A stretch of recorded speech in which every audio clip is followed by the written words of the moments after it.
Friday night. Oh, I'm so happy to be here. It was one of those nights where, well, actually, it was one of those days where I was really into work. I was really doing stuff. I was filming a video about a piece of shit digital recorder, and I was on the roll, and then I realized it was time to go, so I had to go, and I was bummed because I had to stop. And then I came back here to set up for the show tonight, and my laptop decided to update. Thank you, Windows. Thank you, Microsoft, you bitches. Because then it like that's why we're late starting tonight, because it was like not coming back on the way it was supposed to. But it's back on. Donna is kind of on. Kind of enough here. You'll hear me. Yeah, she's in the background, right off to the side, as always. And so let's go over our rules. We got rules. We need rules, right? We need rules. I guess. We kind of need rules. Like they're more like guidelines, than rules. You won't get in trouble. We're not going to kick you out except for, if you break number 3. Anyway, rule number 1 is that you are welcome to ask questions. That's what we do here. It's a learning show. So we drink, we talk, we debate, we discuss, we ask questions, we learn about stuff. Which goes into rule number 2 is that I don't know everything. And usually when I have a guest, they don't know everything. But we'll try. I mean, we put our heads together. We probably still don't know the answer sometimes. No, but Google can help us. Google, the god of Google. Right? Oh, I like that. That's why we're here. God of Google. Mm-hmm. We'll look it up. I got my notepad. I got a notepad here. So we'll write down some notes. We'll figure it out. And if I don't give you an answer by the end of the show, then I'll get back to you either next week or sometime during the week. Rule number 3. Is I have trouble. The fingers don't work. I'm using the wrong hand, and I'm like facing the wrong way. What are you doing? You're messed like up. That trick, how many fingers am I holding up? And people are like 3, and I'm like, no, I got 4. Anyway, rule number 3 is that we follow the Patrick Swayze rule here, and that's be nice. That's it. You can be in the chat room, and you are welcome to discuss things. You are welcome to disagree about topics. That's cool. You can argue your point. That's fine. Just don't devolve into name calling or anything like that. Yeah, don't be mean. Yeah, don't be mean. Don't be a dick. Right? That's what it comes down to. That's really what it comes down to. Don't make me hit the delete button because you're never going to be back. Yeah. It's just because we don't know how to get you back. It's difficult to bring you back once you're gone. That's it. And I bring this up every time. Like the one time when we got, what was it, Bob or John? It was John. It was John. Poor John accidentally got kicked out. Yeah, he did. We had to call StreamYard to figure it out. They couldn't figure out how to get you back. But we figured it out. Yeah, but I'm not going through that again, so don't make it happen. Rule number 4 is if you do have a question, please do us a favor, put a Q in front of it. That helps Donna pick it out from all the other comments that go by, and then we save it for later because tonight we have a guest, and we will be having a discussion the first hour, and then the second hour is reserved for you guys to ask questions, to learn more, to, poke the bear of the guest and see what you can stump them on. Poke the bear. Poke the bear. And rule number 5 is my favorite rule: drink up. Enjoy it. I have some Mountain Dew tonight, so I'm going to be full of sugar. And with that, I'm going to switch this over to my special guest thing. Yeah, and we have to say hello to a few peeps, too. Oh, we do. I'm sorry. I'm getting ahead of myself here. I got to put my glasses on because I can't see anything anymore. We got lots of people. Who we got? We got Robert, Diane. We got Robert again. He's double fisting tonight. Good one. JD here. Jade Kitten. Redman. Oh, this is great. I love seeing this. Adrian Hill. Hey, Giggles. What's up? Oh, I love it. All right. So let me get to our guest here. And wait. There's the button. That's right, Redman. There he is. We got Eric Shaver. He is our official outreach coordinator. And you guys know him because I've talked about him before, like multiple times. He is Eric behind the wall. He's actually behind this wall tonight. Right now. That's where you are. Indeed I am, yes. Well, first off, thank you for having me. I will say that my camera is situated right at the wall, so this is the view you would be seeing through the wall. Right. It's like we have x-ray vision. And we can see through. That's awesome. I love that. I love it. So, all right. So whenever I have a guest, especially a new guest, because I usually don't ask the second and third time guests like Susan, because everyone knows Susan. But what's your origin story? Like, I announced that I gave a little bio and just announced that you are our outreach coordinator. But how did you get here? Like, what's your story? Sure. Yeah, I'm happy to talk about it. I mean, I don't know that I've ever really had a chance to, tell my story in this sort of context, but I think that for, the purposes of what we're going to be talking about here tonight and skeptical and secular activism, my origin story will be familiar to a lot of your listeners, right? I mean, Awesome. I was raised in a Catholic household, and I accepted a lot of magical thinking as a child, really. But I was a voracious reader, and as I grew up, I exposed myself to many different ways of thinking, and over time, found myself shifting to value reason over faith, right? And, Hmm. I eventually abandoned my religion and started focusing on trying to understand the world and my place in it, and how to live a good life in that context in a way that truly satisfied my curiosity.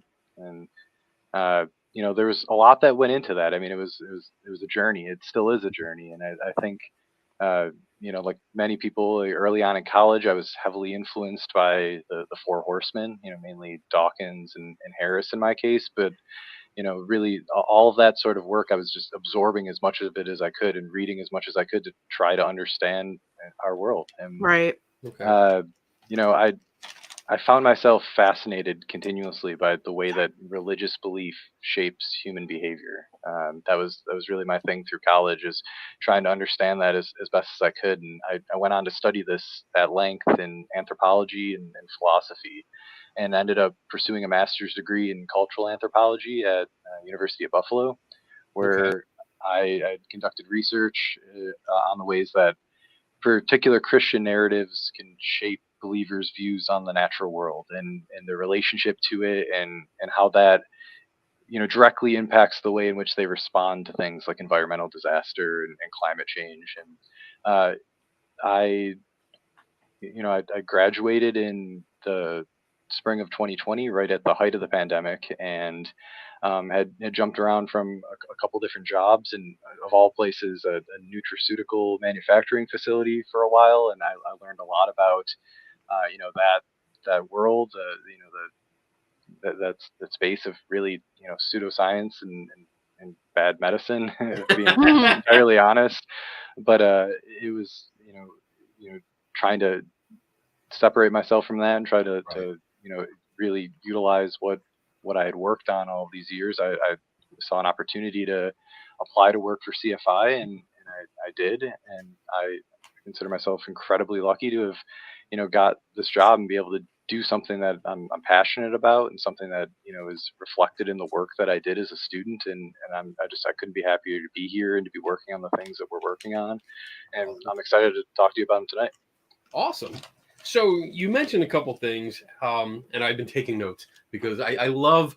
I don't really try to prepare too much beforehand. I love just diving in and like being the typical bar scene. Like you meet somebody, you start talking, you're like, "Oh, what are you into? Oh, this really cool," and just ask questions. And you brought up two things I would love if you would define, at least in your interpretation. One is magical thinking, and the other one is secular. Because I know, I hear that often, especially working here. I hear that every day, and I know what it means, but I don't know if everyone watching might know. So, what first magical thinking? What is that? Yeah, so I mean, what I meant by that, really, in telling you that I had accepted a lot of magical thinking as a child, my thoughts there, that I was really relying on descriptions of the world, and that I think, what am I trying to say here? Uh, that Sure. aren't based in reason, right? In Okay. ways of viewing the world that are dependent on ideas of magic, right? On things Right. that, More um, belief based rather than based in logic and actual evidence. sure, Um, like magical thinking can cover things like praying for healing, or even just psychic's ability to talk to the dead. I mean, this is all magical thinking because it's not based on science or evidence. It's based on more belief. Right. And as a kid, I remember myself being enthralled by, those sort of things like the TV psychics and just being really interested in the way in which, they communicated their powers or their alleged powers to their audiences. And I think that, there were moments in my life where I had tried to explore those spaces. I remember my friends and I coming across a book of spells at one time and trying to find ways to Oh, that'd be uh, so cool. to utilize them to impact really mundane parts of our lives. We're trying to Right. influence the weather and whatnot, but the idea that we had the ability to do that we could actually change the world in these ways was, I think, inherent to my beliefs as a young person. Really, I mean, I think I'd come to believe in a number of miraculous claims about the universe as a Christian. And yeah, I mean, I think it was, again, in exposing myself to other ways of thinking and ultimately, science, the scientific method, to develop a better understanding of my place in the world and what sort of realities were available to me, what I could accomplish as a person in the world. I think is made me a better person in the long run. I grew up a big Star Wars fan. I mean, obviously, big Star Wars fan, and I wished upon wishes that I had the Force. I always believed something. And I mean, aside from that, we used to watch like John Edward when he had his. Oh yeah. I forget that TV show that he had. Huh? We watched it and we're always amazed, and I was like, oh wow, he's so cool. He's just plucking this shit out of nowhere. We went to one of his shows. Yeah, we went to a show. Yeah. I think that was later though. Like I was more on the skeptical side. You were then. just becoming into your skeptical side because Yeah. I wanted to go. And I was really hoping that he would pick me, so I could be like, let's go, bitch. Yeah. Let's see what happens. But it didn't. Yeah. He picked, didn't he pick, I think he picked the lady right in front of me. He was close to so us, excited. I was but getting, like, it wasn't I could us. feel Yeah. my chest building up from that confrontation expectation, like, oh, here we go. We're gonna go. We're gonna have fun. All right, and then you also mentioned secular, because we do skepticism and secular values here. So, can you describe what that means? Sure. Yeah. I mean, I think the word secular in itself is really just anything that is, without religion or spiritual, aspects to it. I mean, I think a lot of what a lot of what we're interested in science and even throughout, most of your everyday lives are things that are secular, just Right. in that they're not inherently, they're not based in religion or spiritual worldviews. But I think in the context of CFI, right, we're often talking about something secular humanism when we're talking about what the work we do at CFI and the values expressed in a magazine like Free Inquiry, and that's a little bit more than just being void of religion. It's really more of a philosophy. It's a philosophy based in naturalism and understanding of the world that's based in science and a cosmic perspective, and ultimately is rooted in a consequentialist ethical system, right? It's worldview that holds that what we consider right and wrong should be judged by the results. And so I think while science and skepticism tell us a little bit about the world and what's in it, secular humanism tells us how to live in that world, how to live a good life in that context. Yeah. Good. I like that. Yeah, it's a good definition. Yeah. Yeah. It's basically just, be a good person. That's it. Just be a good person. And if you're not, then you should be held accountable for your actions. So, all right. So you are the outreach coordinator. What do you do? Here's a good comment. Yes. Wonder Twins powers activate. Form of a puddle of water. That was such a dumb power. It was. Sorry. That's Go ahead. okay. So That's okay. outreach coordinator. What do you do? Well, as you can imagine, I reach out to people, right? Whoa! Nice. Look at that. You smart ass. Careful. One more, and Well, your mic gets turned off. uh well, I mean, like CFI for long before I've started working here has had groups that we have organized across the world, and the outreach department is tasked with coordinating the efforts of these groups to connect with new people, to acquire new members of our organization, and spread the word about what we do and what we're interested in doing in the future.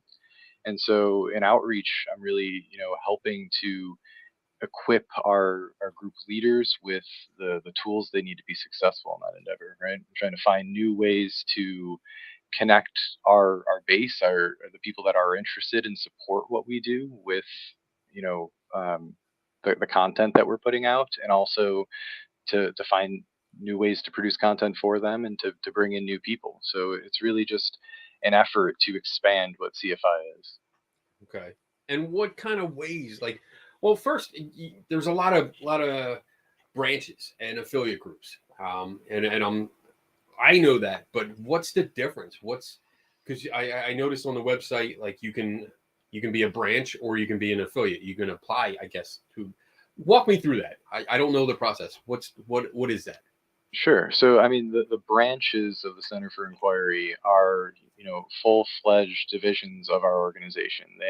Many of them have headquarters. They are, run by a volunteer team that is out specifically to expand CFI in that region. And so, of course, we have a branch here in Western New York that operates out of the transnational headquarters, but we have CFI branches all across the world that are looking to do that same thing in their region. And these are the branches have a little bit more of a connection to the organization in terms of having a CFI bank account and a website, and really utilize all of the resources that we have to do what I was suggesting we do in outreach, right? To expand CFI's reach, to connect with new people, and to ultimately serve as an educational hub to connect Okay. people in those regions to our resources. Um, I the like that you affiliate, mentioned. I'm yeah, sorry. I no, like go that ahead. you mentioned that we're an educational hub. I like that because that's important. It's not just basically because I think many of the people that watch this show, they understand like what I do. They know I'm out there and I solve mysteries that have to do with paranormal stuff. But it's not just that. It's we do so much more here, and it's all about education. It's all about getting that education out there to the public, like good Yeah, information. and right, and our branches will do that in a handful of different ways. I mean, we're hosting lectures, we're hosting workshops, which are more explicitly educational activities, right? These are set up in such a way that people are coming expecting to learn something. But Mhm. also, I think important to that goal is to form community, to form spaces for people to come together and to feel comfortable in asking questions and exploring these ideas, because I mean they're complicated things, right? There's a lot of misinformation out there. There's a lot of traditional things that you might need to overcome. I mean, we're talking about religion and secularism. I mean, having a space to um, you know ask questions about your faith is hard for people to find, and in order to come to some of these realizations, to move forward from some of that, I think you really need to have a supportive community, Right. and I think that's a key to the educational aspect of it, is to get people to feel comfortable coming to these things. And so it's everything from informal discussion groups to things that I'm sure a lot of your members are familiar with, like a skeptics in the pub. I mean, it's the kind of conversation we're going to have tonight.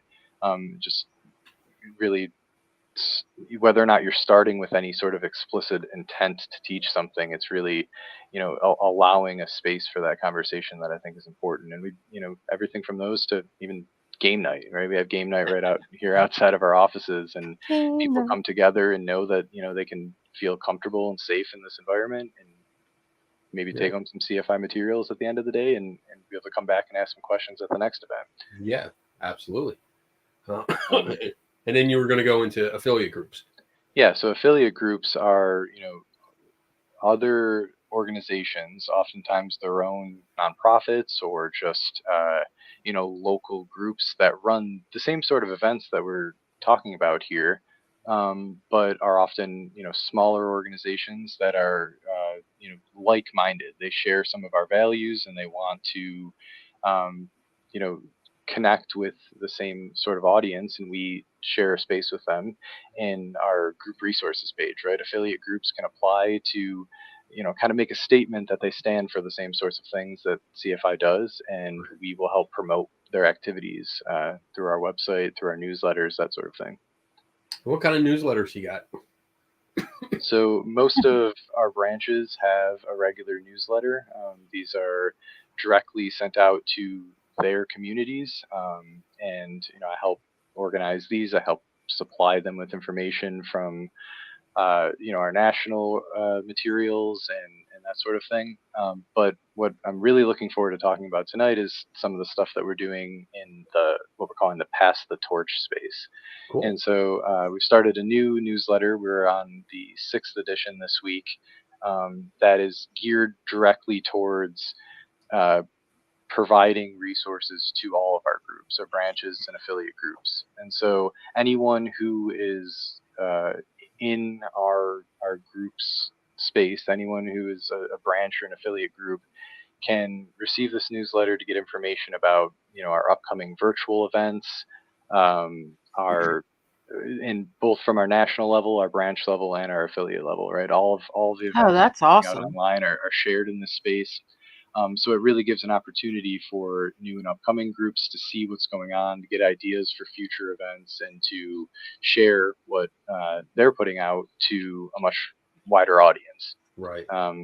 And then also within that space, we're sharing the CFI Group Resources, which is a new page that we're developing on the website that is offering really a wide variety of material for our groups to utilize. And one of the first things we started putting out on there are discussion guides for articles in our magazines. So we've started looking through the archives of Skeptical Inquirer and Free Inquiry, and picking out articles that we think are good for a discussion group, something like a cafe inquiry or skeptics in the pub, that sort of meetup, and putting together questions that the groups can ask and work through during their groups, information about the author and how to get connected with them if you have further questions, require or additional reading if they want to look into these subjects at a deeper level, maybe some YouTube videos, all the stuff you would need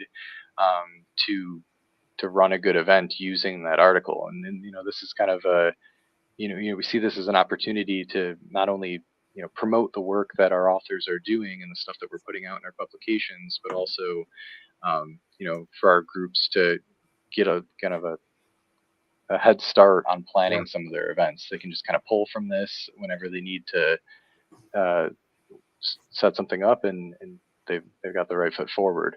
I mean, it sounds great because it sounds like you've done a lot of the work for them, and you've put all this stuff together, resources. It's basically if they want to utilize it, they just have to sit down and go through the materials, just read it, familiarize themselves with it, and then boom, you got a discussion topic, and you can get into it, which is really nice because like I know trying to put something together, like if I'm putting a workshop together or a presentation, it's like weeks and weeks of work where you're trying to pull in all these resources, and you've already done that, uh, which like you said, it gives them a head start, which is nice. It's nice to know, and this is available to all the groups, right? Correct. Yeah. And so we'll highlight one of these group resources in every Pass the Torch newsletter to kind of show off, what's relevant to maybe what's going on in the public sphere, or something that we think that the groups are interested in based on interaction that we've been having with them, what kind of responses we're getting to the content that we're putting out, and then they can just open up the page, access that, and then get connected with the author if they're interested. Cool. And to go along with that, you also did something called the Skills Seminar Series. What is Right. that? So as you mentioned, I mean, there's a lot that goes into planning these sorts of events, right? It's really more than just preparing for a discussion group or whatnot. There's a lot of skills that a group leader needs to run successful events and to retain members and to reach new audiences.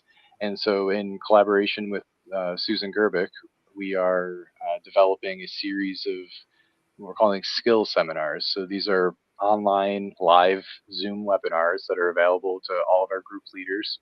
And we're going to be taking a look at each one of these skills, often with a panel of relevant experts to, kind of do some more of that work to equip our group leaders with the skills that they need to run their groups effectively. And so we've done one on marketing your group to new audiences, finding new ways to utilize social media, newsletters, press releases, that sort of stuff. And we had some CFI staff on to talk about the ways that we can do that. And then the most recent one we did was on virtual and hybrid events. So Susan and I went through a number of examples of the ways that those types of events can go wrong, right? Some things that you can run up against, whether they're technical issues or planning, things that you might not realize if you hadn't run an event like that. We kind of just walk through the workflow and try to provide sort of a checklist that you would want to go through while planning for one of these events so that you can produce content that's worth broadcasting, right? We want to put out stuff that represents the organization well and gets your message to the viewers in an interesting and fun way. That's actually really good. I keep missing them because I think the last two weren't they scheduled on another event on a Wednesdays, yeah. Just in time for the CFI Western New York potluck, which is going on right outside the door. I here. know So that you can't participate. everybody's out there eating and enjoying themselves, and I'm in here running a webinar. But I really enjoyed them. I think they've been worth doing, and we'll try to plan them a little bit better moving forward. But with that being said, I know there may be people in the audience here or watching later on YouTube that are involved in a group or are interested in starting their own. And so if that's the case, please feel free to reach out to me and let me know, what's holding you back. Like what is it that you might be needing some help with? And, we're looking to tailor some of our future skill seminars to the needs of the community. So, just a plug here. You can message me at any time at outreach@centerforinquiry.org, and we'll try to do our best to answer your questions. And if it warrants one of these, bigger programs, if it seems like an issue that answering these questions could help a lot of people, then we'll try to organize one of those seminars. Okay. And just to satisfy that comment that was up on screen, what is over your shoulder? Is a turd emoji? No, like which one is this? In the corner? Yeah. This one here? No, the other one. This one here. All the way up. A little bit down. No, I think it's all the way up. Right, yeah, over your shoulder. That's what I mean. No, I thought he meant up in the corner. This one? Yeah. This is I don't know what you'd call it really. It's like a bookmarker. So actually, my wife got me this. No, I think they're talking about the other corner of the bookshelf. Do you have a turd emoji in the corner of your bookshelf all the way up top? What's up top there? Oh, it's a camera. Is that a camera? Oh, yeah. We got a bunch of cameras up on top here. Okay, so the one on the, I guess away from the wall, that corner. I can't even pronounce because I don't know what side you're looking at. Yeah, right there. Like, it looks like a turd emoji. Oh, okay. No. See? That's what he thought. He said, he just said no. He grabbed it. Oh, okay. So it was that. Okay. Yeah, this actually. It looks like a turd emoji. Oh, that's what I'm seeing. Sorry, man. This is one of my favorite gifts that I've ever received. My wife got this for me, and it's a bookmarker that embosses pages in a book, and so everything that's in my collection I emboss with this logo that says "From the Library of Eric Charles Shaver." I got wait. Yeah, who you both have my wife got me a stamp. The best wives in the world. There you go. It says from the personal library of Kenny Meadow. So all of my books have that stamp on. Kenny's got them stamped. I didn't even think to get the emboss. Wow. That's awesome. That's cool. Easy way to go. Yeah, I love it. That's cool. All right. So you do you do a lot. You keep track of how many groups about like altogether. How many groups are you keeping track of? So we have right now 214 groups. Did he say 214? Wow, that's awesome. That's a lot. Yeah, and the number is growing, right? We've got even just a couple new applications this week for affiliate groups, and it's great to see those because, in starting out here, I was, as I mentioned earlier, I came into the organization kind of, you know, beginning of the post-pandemic era, and so a lot of our groups were struggling to, get back into the swing of things, to really reconnect with their communities, and unfortunately, a lot of groups had closed or went entirely virtual and haven't really been able to pick things back up again. And so to get new groups that are applying and are working towards engaging with their audiences and the way that we've been discussing today has been wonderful. And so it has been nice. And I started a few months after you did, right? I think you started a little, yeah, and it was nice to see the parking lot starting to fill up, more and more. The more events you scheduled for like the speakers, it's nice seeing people come back out and not just doing virtual things anymore. I mean, I love doing virtual things. Don't get me wrong, because if you did, then my show goes to shit. But EC's in the house. I love seeing that that parking lot full. I love walking across, my long commute to work, and seeing this parking lot just filled with cars, and it's like, wow, this is great. This is so much fun, and I mean, it's thanks to you, because you put a lot of this stuff together. It's really been a special thing to be a part of. I mean, even like as you said, over the past 6 months or so, we've really started to see some of the new members become some of the old members, right? We're seeing people become regulars around here in a way that is helping to build community and give us, a little bit more comfort in planning bigger events, knowing that we've got people that are going to come out here and enjoy them. And you mentioned like, the ability to do these things virtual as well. It's great to be able to do that. It really opens you up to new audiences, and for people who might not be able to make it out on a day, I'm all for having virtual opportunities when available. And if you can do certain types of events hybrid and offer both at the same time, that's great. But I think we really do need these in-person gatherings to start developing those communities that are the most effective at getting people to question everything, right? To feel comfortable questioning things and to learn from the stuff that we're putting out. I think it helps with, and we might be going off topic here a little bit, but I think it helps with just basic social interaction, because when we do virtual events, especially like some of the like Zoom events that I attend, it's not, you're just a spectator. It's just watching TV, because sometimes you can't even interact with everyone else there, and I don't know who else is there. I can't look around and see like any faces. Sometimes if you can put like the Zoom, when you put the grid up and you see like all the boxes, half the people have their cameras off, so you don't see them anyway.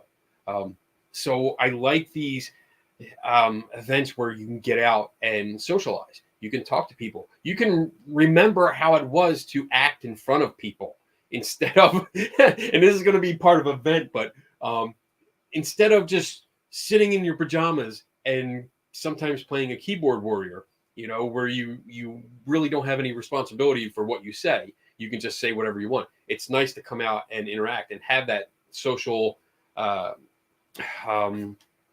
the word I'm looking for? Social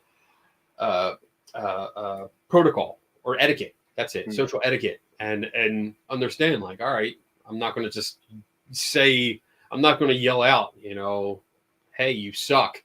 I mean, unless they really suck, and then I would. But I mean, you're not going to say that. But you see that in a chat room a lot of times. Somebody might just put, this sucks, this freaking blows, I'm out of here. But I think it helps build that social etiquette back again, and it's nice to see that.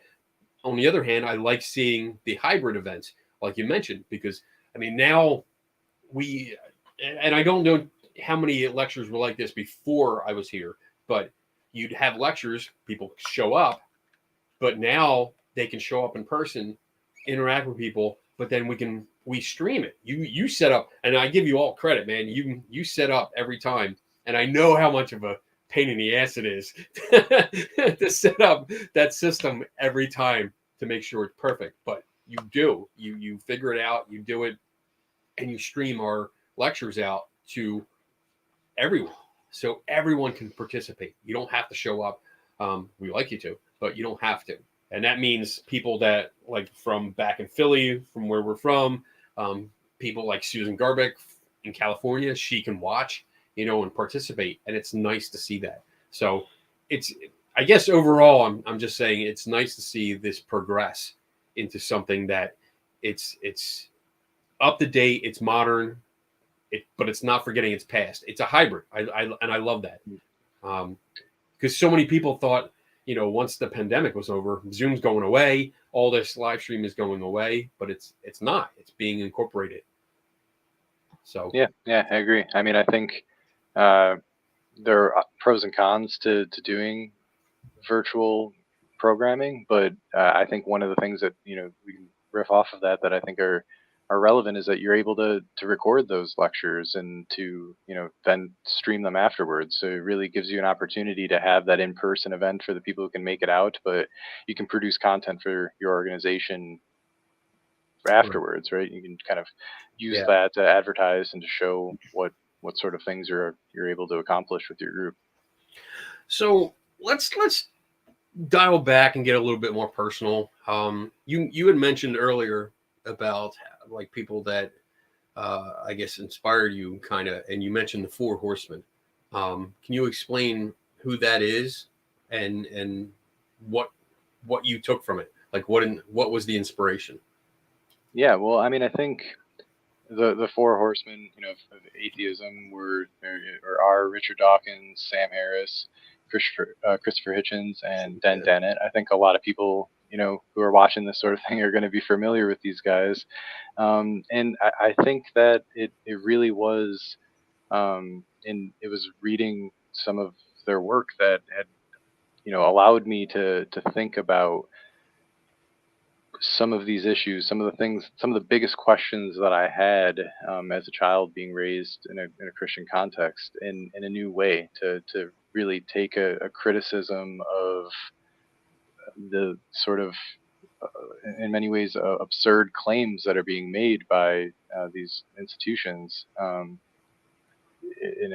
just to approach that in a new way. Okay. That's good. Inspiration is needed. There's what else do I want to ask you? Religious beliefs. Oh, so you mentioned also about in your studying of cultural anthropology, which I'm really surprised I said that without messing it up. I said both words like I know, smooth. right? I'm impressed. Drink up. Yeah, well, no, I'm going to not too much energy. this level. Oh, okay, this is a good level for Kenny. You mentioned about you were curious about religious beliefs and how they shape people's behavior, especially after like catastrophic events. Can you talk about that more? Like, what do you mean by that? Yeah, well, I mean, I think that some of what I took from the work of the Four Horsemen was just an acknowledgement that religious belief and the claims that are being the claims that religious believers will adhere to affect the way that they behave in the world and the way that they interact with one another and with the world itself. And so I've I guess what I'm going for is like a catastrophic event, like say an earthquake happens, or actually, you know what, we were kind of discussing this the other day, the eclipse. We were talking about the eclipse, next year's eclipse, which, by the way, we are going to see in totality. We're in the path. We're going to see it, and we might be having an event. We'll see. So if that happens, say 2,000-3,000 years ago, like what I would expect it has a very different effect on people than it does today. And what do you think that is? Well, I mean, it's possible that it could. I mean, I would think that, we have a lot more tools available to us today to understand our world and understand the reason for a lot of these things to happen. But yeah, I guess for me, what my interests were as an anthropologist were to understand really how particular Christian narratives were shaping people's understanding of their relationship to the natural world, right? And how they saw themselves as situated within that natural world. And so when something like a natural disaster happens, the response is often shaped by how they see themselves in relationship to that event.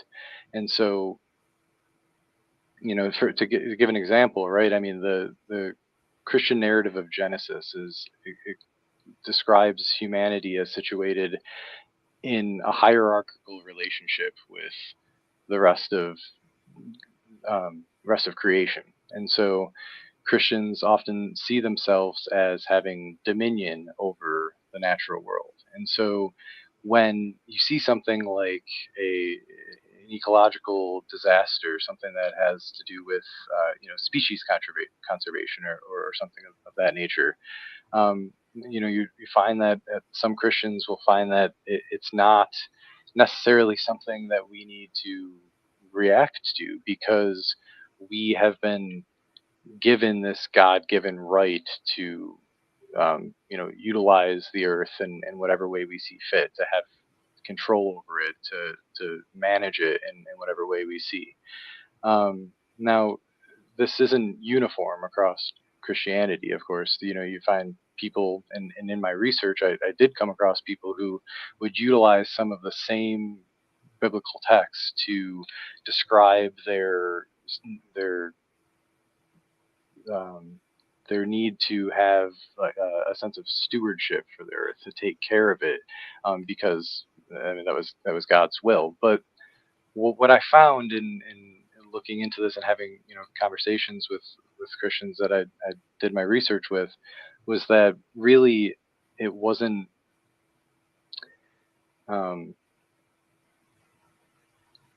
Sorry.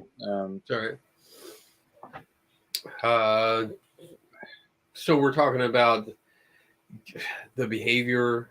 So I guess you're looking at because of this hierarchy that's present. Some people will see it as we can do whatever we want because this is the planet that we were given, and we're in charge of it.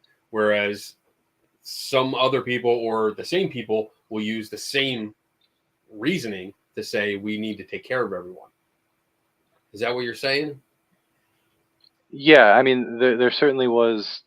I certainly encountered Christians who would use the same text to come to those differing conclusions, right? Okay. So I suppose somewhat what I'm trying to say there.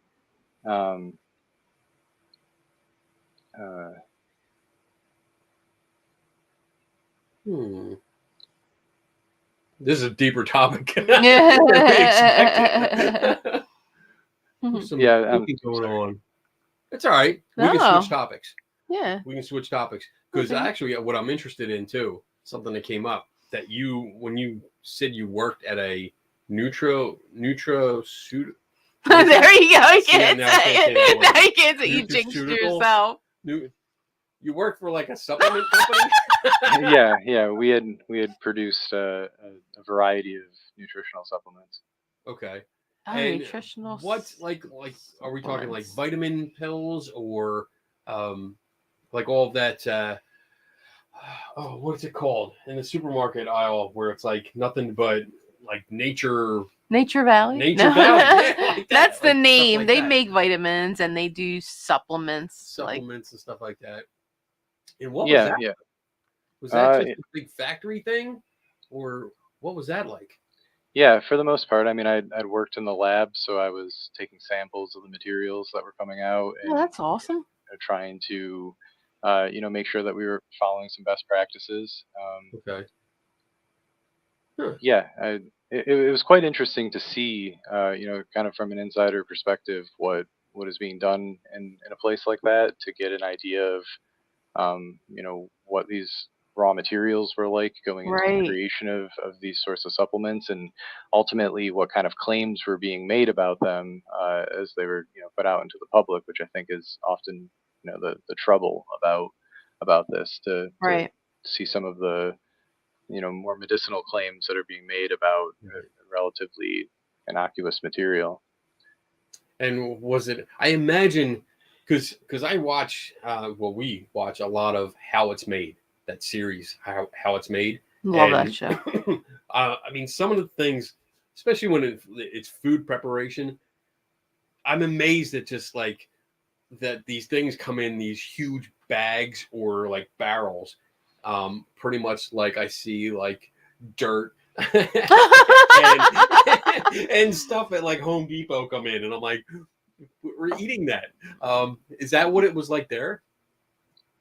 No, I mean, I think for the most part, they, were up to the standards that you would expect for, a food manufacturing facility. So I wasn't really concerned so much in terms of like food safety problems there. It was really more of the sort of stuff that, um, we're dealing here at CFI with some of our, homeopathic remedies and things like Right. that, about, claims that are being made about how effective some of these materials are in treating certain illnesses, or Wow. providing certain benefits to the users.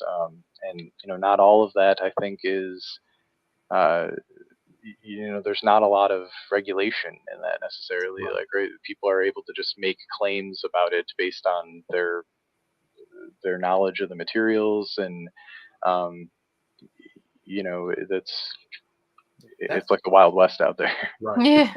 So did you come across that? Like, you don't have to name. I don't want you to name the place where you work, but did you come across that where you worked? Like they were making claims that just they couldn't back up. Yeah, I mean, I think it was mostly in some of the stuff we were expected to do in the lab, in terms of trying out new nutritional mixes, right? It was just these materials would come in, and we would, get a sense for what the claims were about them. That, like, this was, just off the top of my Right. head, like, this could be good for your eyes, or this is good for brain health, and all of this.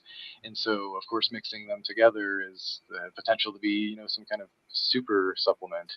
Um, but it's just there's a lot that's Wait, they not. don't really work? Well, I mean, No, you pay to spike your pee. That's what it does. hmm, You That's get basically what nothing it does. out of it? You get Nothing? you get all your vitamins for the most part, unless you have an actual diagnosed deficiency.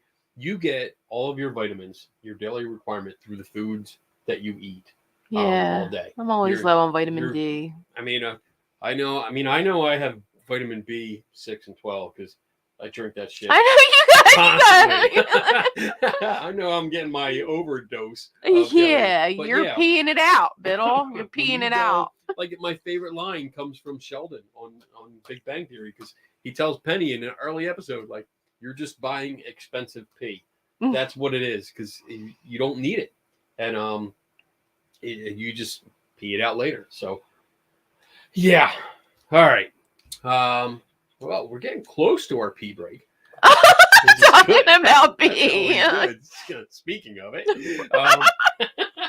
Oh my, that went what bad. kind of stuff? Let's turn it back to the CFI and the work you're doing. Can you talk about any upcoming events that are upcoming? I didn't really plan that out. You didn't mess I did that not up. plan that out well. Anything yeah, I mean, interesting coming up? I think one of the biggest ones here that we're looking forward to at CFI Western New York is the continuation of our 2023 lecture series. And so in just about a month now, we're going to be hosting Leo Igwe. Yes, I think we're really looking forward to having him here to get to pick his brain a little bit about the work that he's been doing, addressing blasphemy allegations and witchcraft and allegations in Nigeria, and to kind of like real shit. Right, reflect on some of what he's been through, and sort of what we can learn from his experience in dealing with some of these some related issues back here at home.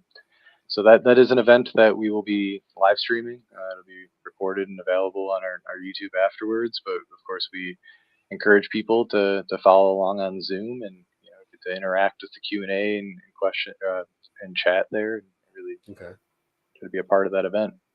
Awesome. Yeah, we'll be promoting it too. We'll be promoting it, and I'll be here. We'll be here, and I'll be promoting the crap out of it because I'm excited. This is one like I get excited about every talk because I just like coming out and learning new things. Even when it, I even when it's above my head, I still come out and I'm still excited to learn because I always walk away with something, no matter what lecture I go to or where it's held. I always walk away with something. So I'm looking forward to this because I've known about him. I've never met him in person, and I followed his work and I see the dangerous situations he puts himself in just to help out people that he doesn't know, and that's where the real humanity comes from. It's not just saving people that are your friends, your family. He's traveling across the country for people he's never met, never known about, and just because they're getting, attacked, and because they're being accused of witchcraft or albinoism or something like that. Like, not that they're being accused of albinoism, but they have albinoism and they're being slaughtered, like literally. So I can't wait to meet him. I'm really interested to meet him, and I'm going to try and like really hard to get him in here during the day and talk to him, doing an interview with him. Yeah, maybe we can have a special skeptical help bar. Maybe it'll be just a recorded one instead of a live one because it'll be during the day. I don't know who can attend. We'll see. Who else? Anyone else coming up? Yeah, I mean, I think we're working on a number of speakers throughout the summer. I think you have one that you're trying to put together for us. Yes, I have one that's coming in. Melanie Tressa King is coming. She'll be here. And Anthony. Yes. Yeah. Well, Anthony will be sitting with us while Melanie is up on stage talking. But she's actually coming out here for a few days. Her and Anthony are coming out here for a few days. I thought we were going to have them on Skeptical Help Bar too. Well, they're going to, yeah. Oh, well, that's what I was talking about, not the whole stage thing. We're talking about the lecture series. Oh, okay. I'm sorry. But she'll be coming out and talking. I think that's June. What is that? June 8th, I think. The week of June 8th. I don't know what the date is. So that's set up. And as far as I know, that's on. And we have a few more in the works. I know. And is there anything else coming up that we know? Right around that time, we're also going to be celebrating the summer solstice. So that'll be a good event for here. The Western New York community always puts on a good, potluck meal for everybody to come together, enjoy the longest day of the year and kind of celebrate what we've accomplished for, the first half of CFI's year. I really enjoyed the winter solstice parties that we did. I did too. I was able to attend the event at CFI Indiana and then, here at CFI Western New York, and both of them were just really well put together and kind of a good capstone on the year for everyone to kind of reflect on what the volunteers were able to accomplish and what sort of events we've been able to do together. And so, we'll do that here in the summer version. It'll be my first summer solstice. Me too. Yeah, mine too. Yeah. I'm excited. Yeah, and the best part is that it's going to be right out here, outside this window is where they're going to grill. We have the grills, and they're going to grill some burgers and dogs. I hear that I'm excited about, and just hang out, and it'll be nice because we have some pretty good parties here. So that'll be cool, and that's a nice sense of community because the winter solstice one we came to, and I was surprised how many people were here and just faces that I hadn't seen before. But then again, I mean, it was December. So yeah. Well, we are just here, like yeah. Or 2 but months. The people are very. We had a great turnout. Yeah. Yeah, we had a really good turnout. So I'm hoping the same thing happens for the summer one, and yeah, hopefully more people will come out because it'll be nicer weather too. Yeah, I know, and I know that we are planning, or that we've been talking about doing workshops closer to Halloween this year, about like some ghost photography stuff that I'm going to try and do, and then another one like more of a crafting one about mummifying. We're making some mummies, like mummified fairies and we stuff can like do that. That'd be fun. Commodity shops.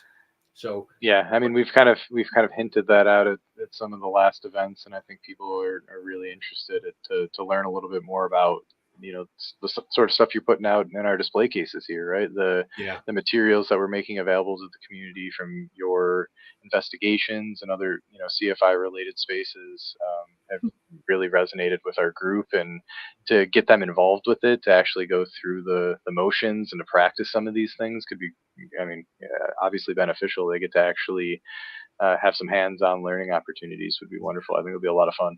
We could actually combine. I'm just brainstorming here because I feel like it. But like we could have some people doing mummies, like little because I mean they're like mummified bats, mummified, whatever, fairies, and mummified. Like you can do a mermaid one. Cats. It really depends on what the dollar store has. Right. Around Halloween time. But also, and this is a bit more on the icky side, we can make some ectoplasm, like old school spiritualist ectoplasm, the kind like we have in the display cases. And you have like one of my first attempts in your office there. Yeah, I think maybe I can turn a little bit. Hanging right here. There it is. That was cool.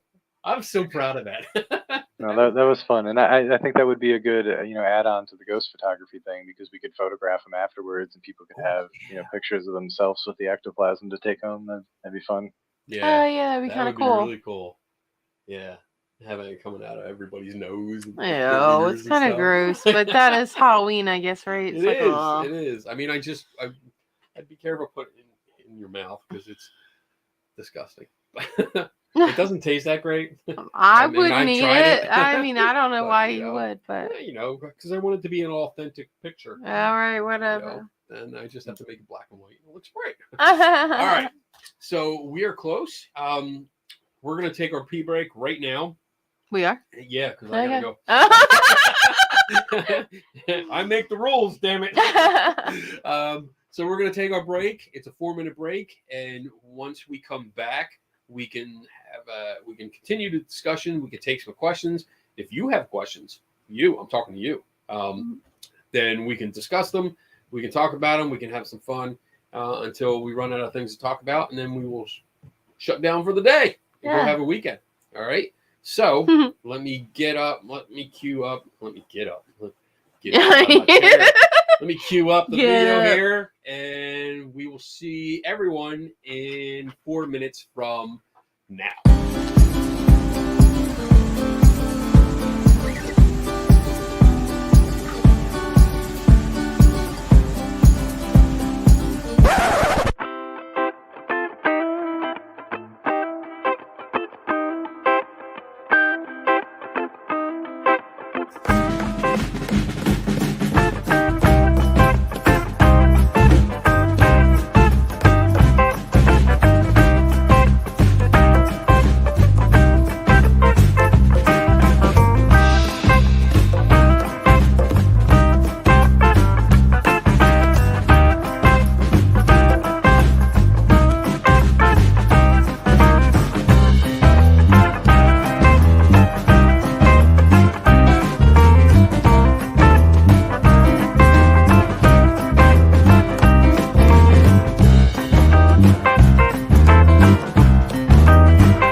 All right, we made it back just in time. You know, the problem is when you have a guest that's behind the wall, Eric, is we stand outside and we talk during the break and we forget. And so all of a sudden, holy shit, the music changed. We got to get back. Oh shit. So we're back, refreshed. I still have some drink left, which is very important. What do you got? Oh, you got tea. I got myself some matcha green tea. Matcha. That's not what that means. I don't know why I did that. Delicious. All right. So we are in the second hour, and now it's time for viewer questions. So if anyone out there has questions, I know we got a few in the comments, but if you have a question, feel free to put a Q in front of it. If you want to learn about like upcoming events, or if you want to know how you can be an affiliate group, or how to sign up, or what kind of outreach there is, put the question in the chat room, and we will talk about it. We will answer your question, maybe, if we want to. But there you go. maybe if we want to. Yeah, it's a bar. Let's do it. Yeah, let's do it. Let's do it. All right, you ready? Let's see. Here's a question. We got a question. Adrian Hill. Oh, Adrian, giggles. Where did that giggles come from? Because she giggles all the time. More than me? Oh my goodness. So it's so funny because she does a bit. I'm sorry, we'll get to your question in a minute. When she does a part of Richard Tollander's podcast. Okay, right. So we hear her giggle a lot on there, and it's so funny because like during the good takes, she's like something like, "Oh, Ghost Hunters tried this again." Oh, she'll giggle, and it's funny. That's funny. Like it makes me crack up. But listening, like there was a I tried not to do that on the show. A recent episode where she was doing takes, and I think she was still in Australia with Richard, and they did like an outtakes on the end of it. Okay. And it was like listening to her try to get one line out was like she was reading and going, and we're going to do the Skeptical Help Hour this Friday. Giggling. And I was like, oh my God. In the middle of talking. I'm in my car driving and crying because I'm cracking up listening so much. So, yeah, I mean, it's relatively new that I started calling her Giggles, but that's just because well, now that we understand why. That's good. Thanks there you for go. sharing. That was a long-winded answer. But, all right. So, Adrian Hill, Giggle, asked, what does your family think of your work? Are they still Catholic believers? Oh, that's a good one. Yeah, so I mean, I think for the most part, my immediate family has been very receptive to what I've been doing, and have, I think, joined me on a lot of this journey, have questioned a lot of the same things that I questioned, and have found themselves in a similar space. Not everyone in my family, I would say, is as receptive, but it's been really nice to share what CFI is all about with my family, and even get my parents to come in to some of our lectures and get to question some of their beliefs, especially in the UFO and Bigfoot spaces. Oh yeah. Dude, I love talking to your dad. It's fun when he shows up. I'm like, oh, it's gonna be good. We're gonna have a conversation. Yeah. But really, really good. Yeah, it's always fun. And I've had so I was raised in a Catholic family, Catholic household. Let me say that. Mom is Catholic. Dad isn't. I think he was raised Methodist, but like never ever followed anything as long as I know. But mom was definitely like, you got to be Catholic. So I was raised Catholic, and I guess today, my mom especially, is proud of me, of my career, but I don't necessarily know if she likes what I do. I'm not sure because we really haven't talked about it. Yeah. We don't talk about it. So that's a good question. Maybe I'll bring that up in the next family function. Please do. I think that would be a good topic at the family Thanksgiving table. Yeah, exactly. Thanksgiving. Why not? You know what? How can we fuck up Thanksgiving this year? Oh, Kenny's mom. What do you think about his job? You know, he worked with people that don't believe in any religion. She knows what you do. I know. But you know what? I don't know if she knows. I don't know if she's watching. But Sorry, Mom. Like, throwing you under the bus. The whole organization does. I mean, if she doesn't understand, I know. You know? And maybe she might not understand or know. Well, when they come to visit, they're gonna find out really damn quick. Like, hey, let me show you this. I think I'm gonna have to try to soften that blow. Boy, yeah. Damn, who brought that up? Who brought that up? Thanks, Adrian. You ruined my Thanksgiving. We're not even there yet. We're gonna have issues. We're gonna have issues. I think we need to discuss this further outside of this. Oh my God. Donna's getting loopy. All right. Ooh, I found my blue glasses. And I didn't take them. You did. I didn't. They did. Because I took them out of your pile at home and I brought them in today. No, they were on the table this morning. They were yours. Anyway, we have a fight over glasses. Reading glasses, because we both need reading glasses. And I keep buying 6-packs. And they disappear because somebody comes to work. Do these look like the same? No.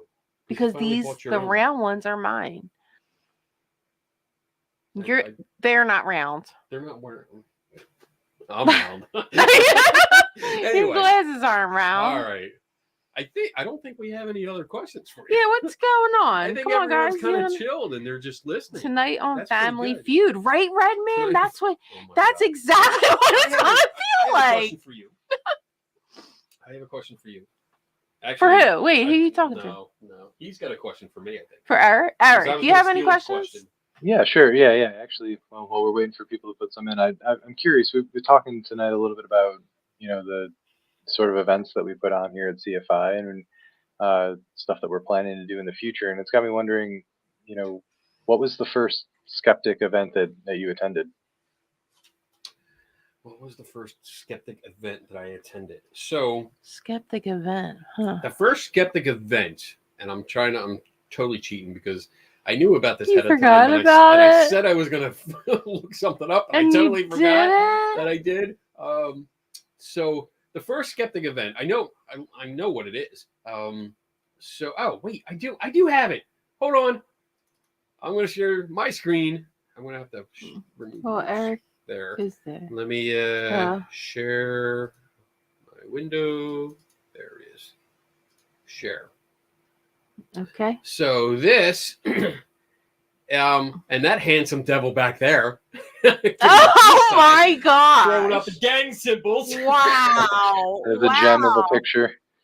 Oh, there it is. So that is me in Washington, D.C. With Andy and Tanya. With our friends Andy and Tanya sitting right there. And this was it was a talk. There's Jim Underdown right there. He's sitting there. Yeah, look at you, Jim. His hair is dark. Yeah, his hair. So this was, I believe, a talk that Ben Radford was giving. This was the first time that I met Ben Radford. Because honestly, at this time, I was just after I started I was going to say transform. I was like, oh shit, where's my head? I was starting my transition into more of a skeptical outlook or skeptical approach to things. My friend Andy and Tanya were coming down. They were like, oh, we're going to go down. We know Ben Radford. They knew Ben before I did. And they had actually sent a copy. I self-published a book. And when I say self-published, I mean, I didn't go through it like in a publisher. I mean, we printed out everything and we stapled them together and folded them. With Diana and Mike. Yeah, and we sold them like that at conferences. But they sent a copy to Ben, who read it and said he loved it, but he couldn't publish it or publish a review because it wasn't actually like an officially published book. So that's how I got to know Ben. And they were flying him in to DC to give a presentation.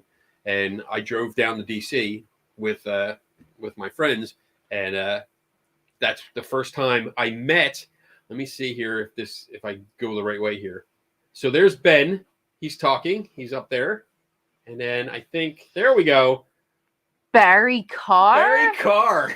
That's our boss. Wow. Hey, Bear. And then Underdown right there. So that was my first time I was at a skeptic event, and it was refreshing, I must say, because I did have, up until that point, I was used to being around people that held these paranormal beliefs. Yeah, Same paranormal. ones that I had Yeah. previously. And I was constantly at odds, always butting heads, always fighting. And it was nice. Let me get this off here. I don't need to be staring at Barry with his eyes closed during a photo. So it was nice to actually show up here, and I was able to not only express opinions, but realize I was among people that shared the same opinions. Like, I remember part of Ben's presentation, he was talking about some of the cases he investigated, and he had like videos that he was playing. And he's like, does anyone know what caused this? And I was like, yeah. And I mean, I was very over enthusiastic, but everyone kind of accepted it and said, "Oh, new guy." But it was nice. And look where you are now. And look where I am, bitches. I work here. I do all this shit. That's right. I love it. Yeah, I mean, these are great things to hear, really, in the context of the work that I'm doing, because those are the kinds of environments that we're trying to build. We're trying to create spaces for people to feel comfortable coming in and having that kind of experience among like-minded people. Yeah, and I share that. I want people to have that experience. I loved it. I loved meeting everyone. I didn't realize who everyone was. Like, I didn't know who Underdown was. I didn't know who Barry Carr was. But I met them, and it was nice that I was like, all right, these are nice people. But that's as far as I went. I didn't realize like who they were in the organization or anything like that. But it was just nice that now I from that experience, yes, it developed into this. It evolved into me being a big part of this organization and trying to do my best to spread the education that people need. So yeah, I love it, and I love that you're planning stuff like this and that this is your work. And I'm always happy to help. Like, help whatever you need done. Just let me know. Like, I love being a part of it. I love just, being in the background of some of this stuff and just saying, all right, let's do this. All right, cool. Right. I mean, yeah, I appreciate that. And I think that, the community here in Western New York appreciates that. I've heard a lot of, good things from the people that I'm working with about getting to meet you and to see some of the stuff that you're putting out in the display cases here and to learn about what you're doing. So it's been good. Good. If they say anything bad, you let me know. All right. We have another. Yeah, we have some questions. We have. Oh, cool. Redman, what's up, buddy? So, Eric, what do you think about ghost hunting? So yeah, I mean, it's interesting to me. I mean, I've never been on a ghost hunt myself. I know we're gonna change that. Oh, we can make that happen. Mentioned that recently. Really? I think it would be cool. Yeah, we can make that happen.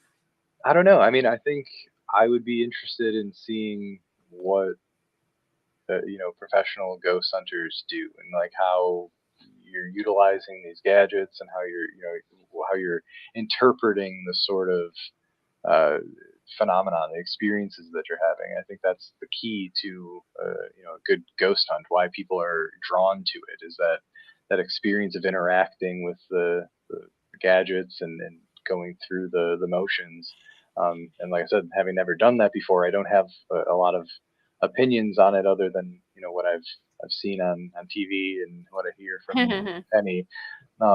Myself, I guess, like I've had experiences, especially when I was younger, with like things that at the time I couldn't describe, like I didn't understand. Seeing figures in the basement or something like that. I know. Ooh, tell us about that. Well, I remember one specific time. I was in the basement, and I was up late just playing video games, hanging out, and I'd been looking at the TV for quite some time, and there's like an old brick bar in the basement that was adjacent to where I was sitting, and I got up to, I don't know, get a drink or go to the bathroom or something, and I turned to my right.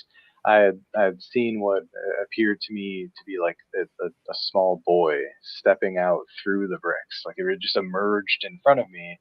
And I mean, I was younger. I reacted, as you might imagine, by like just getting the hell out of there.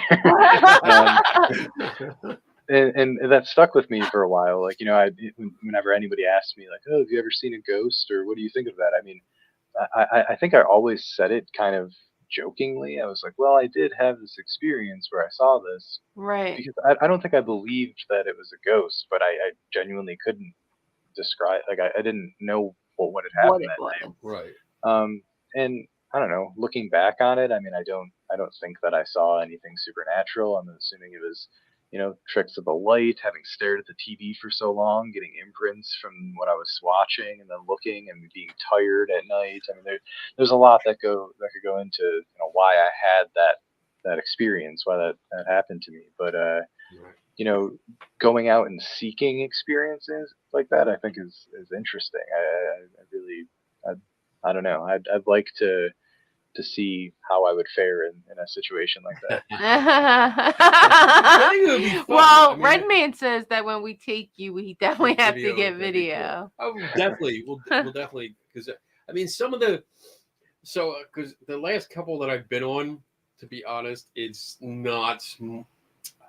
I didn't take video for several reasons. The people that I went with didn't really want to broadcast. I don't. I mean, they're fun people. I don't know how to say this.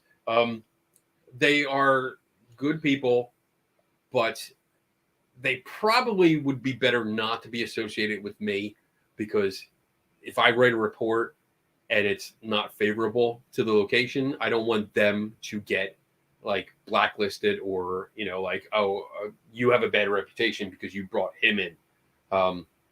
So I try not to name some of the people that I tag along with. And then, especially with video, there's only so much I can do when like the haunted house has like 10 of us in there, and I want to make sure I don't get anyone on camera. So, but there is an event coming up that we might be able to work out and get you along.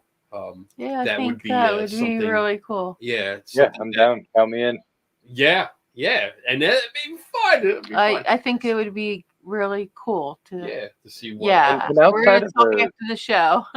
Sure, yeah. Outside of the potential paranormal experiences, for me, I think it's really cool to get a chance to travel around a bit and to to see old buildings. A lot of these allegedly haunted spaces are old and interesting buildings. So Exactly. to check that kind of place out and to learn some of the history of what's happened in those locations and why they're allegedly haunted, I think that would be the most fun part of it for me. Yeah. We could take him right to that place we just hit the other day again, remember? It's not that far from here. Which one? The Lady of Fatima. Isn't that right next to the Lady of Fatima? That little remember we went to the flea market or the garage sale at the church? The grotto. The little grotto, yeah. That's not haunted or anything. Why would we go there? I thought that's why we went years ago. Why did we go years ago? Cool looking. That's all. We just saw I thought there was a story. No. Okay. Oh, sorry, Eric. It's a cool place to go anyway. But anyway, we could probably say it was haunted and make up a story. Well, that's well. Well, when you see this place, we could probably come up with some really cool stories. I mean, I like. It's almost sometimes that effect. Like, I love going to movie locations, like filming locations. I love that, and sometimes that's the feeling that I get. It's like, oh, I get to go to this one place, this house that I've heard about, and it's been on TV and this and that, and I'm more excited about just visiting because it's a filming location. Even though it's for a ghost hunting show, I still get excited for that. And then once I'm inside, I'm like, oh, I know this, I know that, because I mean, I prepare like real. I'm anal about this, so like if I know I'm going to a place, I read up on all the legends, all the claims. I look at all the footage before. He's a pain in the ass. Video. So I know, like I map out that place before I get there, so I know. You have no idea, Eric. You're gonna get part of this. Don't worry. You're gonna have so much fun. You're gonna understand. I can totally appreciate like why you see value in doing that. I mean, I can tell from getting to know you over the past few months and just the image I see of your room right now that you're a collector at heart. And so in many ways, this is like a collection, right? You're getting to see, add each one of these places to your list, that you've been there, that you've experienced it, that you got to check that out. I think that's pretty cool. Yeah, it's fun. It's fun. So yeah, we'll work on that. We'll talk after the show. Yeah, we got a few things to talk about. All right. Okay, there is a question from Bob. Right. Bob's in the house.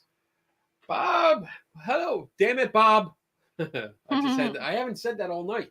All right. So other than religious skepticism, what is one other aspect of skepticism piques your interest? Ghosts, aliens, cryptids, etc. Mm-hmm.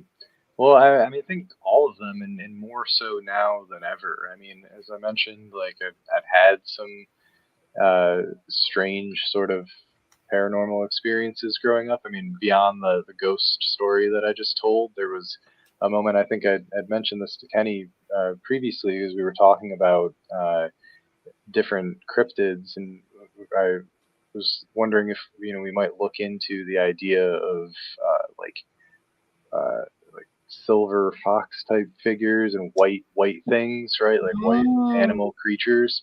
There was a moment, trying to remember how old I was at the time. I think I placed it in time because a friend of mine had been seeing Finding Nemo in theaters. Oh, okay. Oh yeah, we had good early about 2000s. I was in my parents' neighborhood, and a friend of mine and I were just kind of enjoying the summer night, and we had taken this path behind my parents' house into the playground that's back there, and you have to drop down this hill through the woods, and we were out there until dusk, and we were coming back because we knew our friend was returning from the movie, and as we got to the hill, we looked up and saw this creature, right? This sort of what appeared to us as like a glowing white fox, and when we had looked at it, we both, we were kind of struck and surprised, and we saw it run off into the woods, and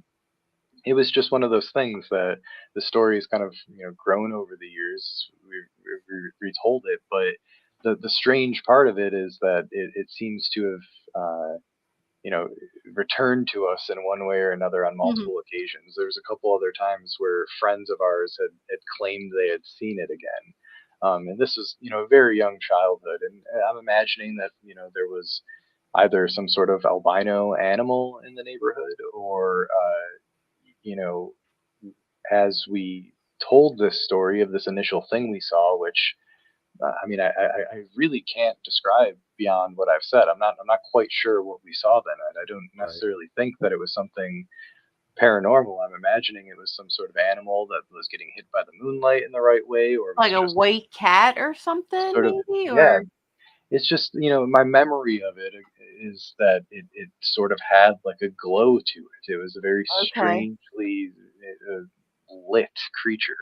And then so, in telling all of our friends about this experience, I feel like, everybody kind of wanted in on the story. And so we'd seen it grow over the years from other people's experiences of it until, we kind of grew up and moved out of the neighborhood.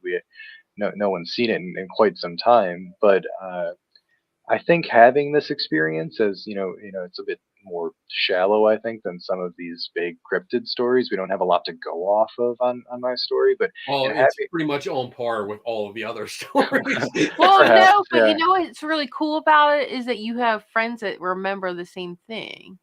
Right, that's cool. We'll get into that in a minute. Yeah, because if you keep talking about it, I get it. But I think, that's kind of what is.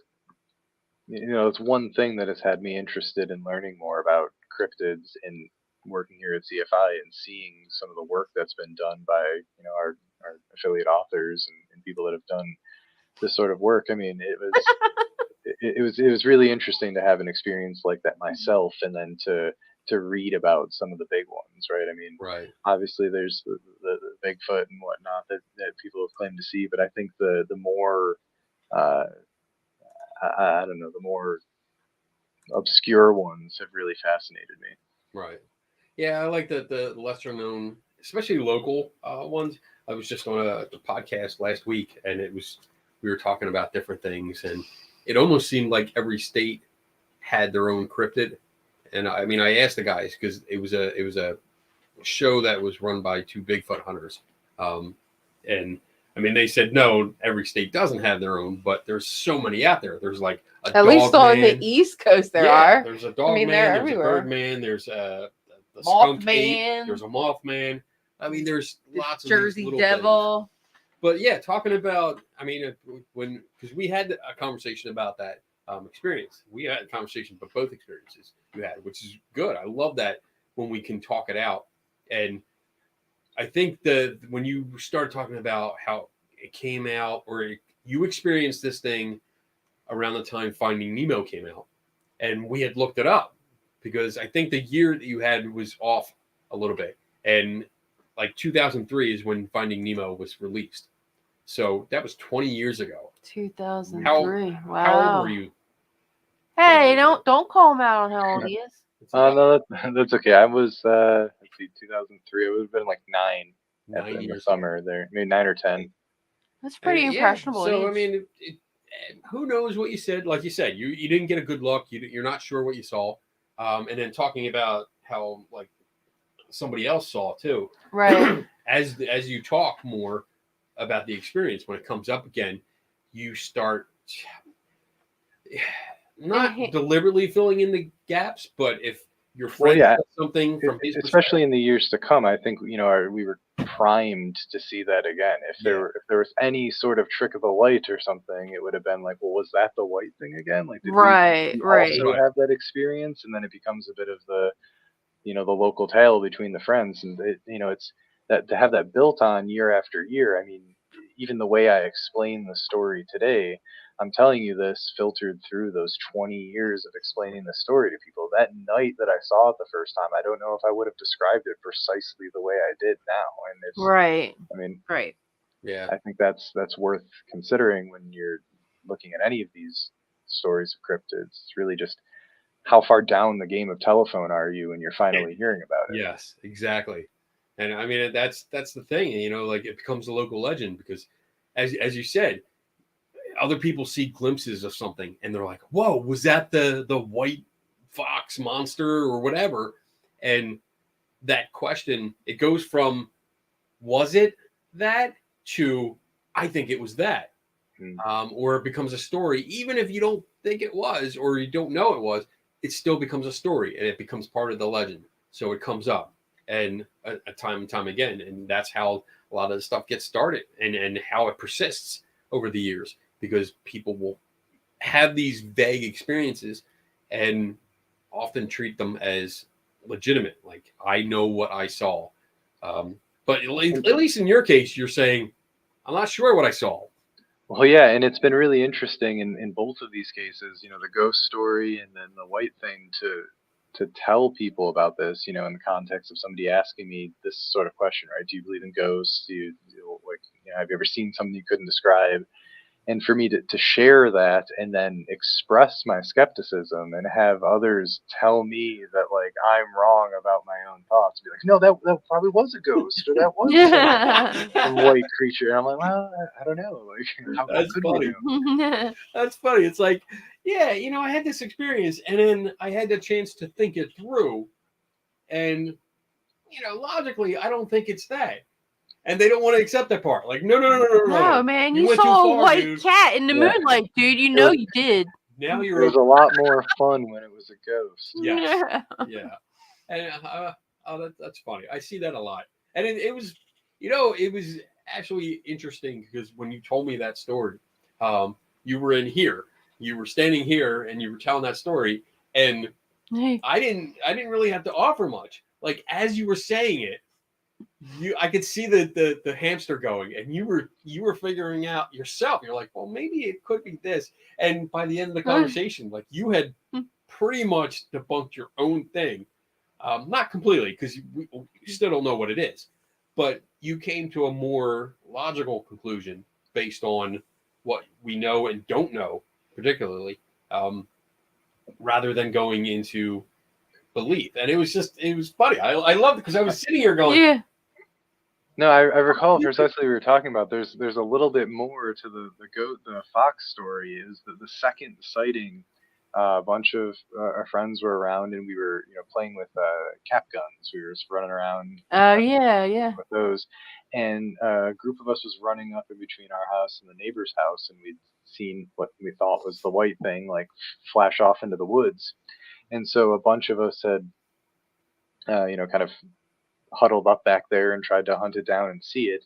And there used to be an old trailer in like the far back edge of our property, and we had seen what we thought was some figure of a small boy again, right? This creature who kind of like had his head on his hands like this on the edge of the trailer. And so we ran in, we told my parents and my grandpa about it, and they were insistent that it was the like a propane tank that was back there. You've seen the light off the edge of the propane tank, and this was just that's what you saw. That was the white part.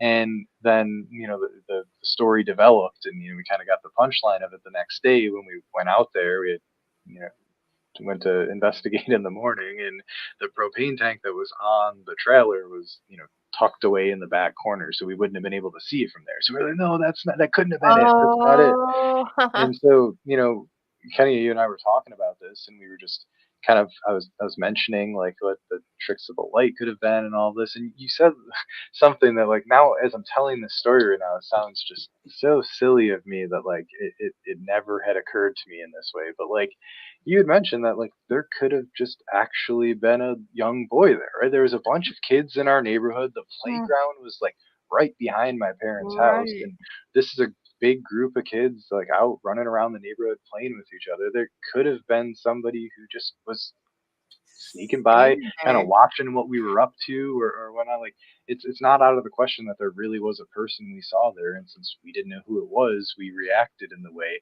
especially since we were primed into thinking that we just saw this paranormal creature. This is right after we thought we saw the white thing, which again could have actually been some kind of albino animal or just a weirdly lit white cat or that thing. Now Eric's gonna have nightmares. Well, maybe it's like one of these transforming people. Like it was a werefox. That's what it was. A werefox. Because it's a guy just moons out and turns into a fox. And what are you smoking, Bill? I'm just trying to help it along, like give it a little bit of entertainment here. Well, yeah, I mean, we build on it. We could do what Redmond said here and have a Fox annual event. That'd be exactly. We could bring some money into that old neighborhood. You could have a Ghost Fox festival. Yeah, right here. We could do it like a carnival festival. Everybody goes out in the field and shoots cap guns. Yep. That's how you draws them in, right? Yeah. There's enough bunnies out here. We all screen Finding Nemo on the big screen. That's the oddest festival ever. Finding Nemo and a bunch of adults running around firing off cap guns. Like, what's going on here? We're summoning the Ghost Fox. This is how you do it. You market this right, it'll bring people in, I'm sure. Good. Oh my goodness. Damn it, Kenny. That's right. You guys better all start moving to Buffalo. Oh my That's where the real fun's gonna be. Yeah, this is where we're having some fun here. Oh my goodness. Or at least come visit on the right weekends. At least. So, do we have any more questions? I think we have one more question. Okay, let's bring it up. Okay. Please. Bob, since you are an anthropologist, anthropology is my second favorite social science behind psychology. What is the one place you would like to visit to study their culture? That's a very interesting question. So my work, I mean, as starting to mention at least, was really focused here in the United States. And so I often saw myself doing kind of like, in a kind of self-reflective anthropological work. I never really had the drive to go out and study like the other out in the world. I always loved traveling though. And so I think if I had to choose someone to do an anthropological study on, I think I'd want to go to New Zealand. I really have just always been Oh, that's fascinated with traditional culture there, and obviously it's a cool. beautiful place to be. I mean, I don't have a lot more reasoning behind it beyond that. I mean, I think I'd like to learn more about their traditional beliefs and how they impact their view of their relationship to the natural world. I mean, I think Right. that was what drove a lot of my interest, was really how Christians see themselves as part of our world, or hierarchically opposed to it. And so I think looking at how other religious faiths tackle those issues Okay. would be right up my alley in that region. I think it would be pretty cool. That'd be fun. Yeah. That'd be cool. I would love to travel like that, travel the world and just see. I want to go to Iceland. I want to do I like would a love to go to Iceland. world haunted house tour. Oh, And could you just do like the haunted castles yeah, of all the Europe? castles and just just everywhere. Maybe we see what Isi can find us in Turkey. There you go. I'm sure there's some stuff I wanna, there. yeah. Do they have like famous haunted houses in Turkey? I don't know. We'll have to find out. You're gonna have to come in. You should be here hanging out with us, so you could chime in and be like, "Yes," and then give us the scoop of where we're gonna go when we visit Turkey. Yeah. Yeah. Yeah, we have a guide. Yeah, that's awesome. I love that. All right, so there was a topic you brought up earlier, way before the show. A second question that you had, and we discussed it briefly. You want to bring that up? Because I think that would be a good topic of discussion to close out the show. Sure. So, I mean, you mentioned in your first event, kind of getting to meet some of the people from the movement and getting to see some of the people that you've been reading and looking towards. I'm curious to know who, the most influential skeptic in your work has been. Who's the one who you think has, really driven you to do the work that you're doing now and shape the methodologies that you have? Very good question, Kenny Middle. So, I mean, honestly, it's a good question. It is a very good question. But for me, it's like an easy question. An easy answer? Easy answer, yeah. It's an easy question to answer. Okay. All right, we'll go with that. All right. Harry Houdini. And it's not just because, like, so many people cite him as like, oh, he was an inspiration and you busted psychics and stuff like that. Zach Baggins. That was the second F-bomb. Wow. All right, I'm done for the night. Bob. Damn it, Bob. That was funny. I'm trying to be good. Eric's got to turn off his mic because you're laughing too loud. Because Eric's behind the wall. I can't stop. Bob, you crack me up. Oh boy, I think we're losing Donna. I am on pain pills. So, Harry Houdini he's an inspiration to me. I've loved his work, and mostly because of how detailed he is. Like, when he starts investigating, he throws himself completely into it to the point of obsession. And I feel that. I relate to that.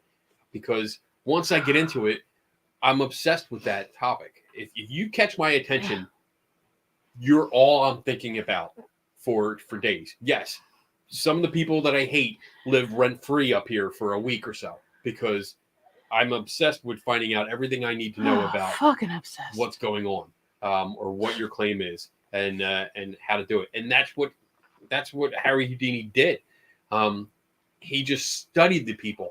When a psychic would do something, I mean, mostly when they did their seances, and he would attend. I mean, he was scrutinizing every little thing, and he had the background to do it. He had the conjuring and escape artist skills to understand what was going on.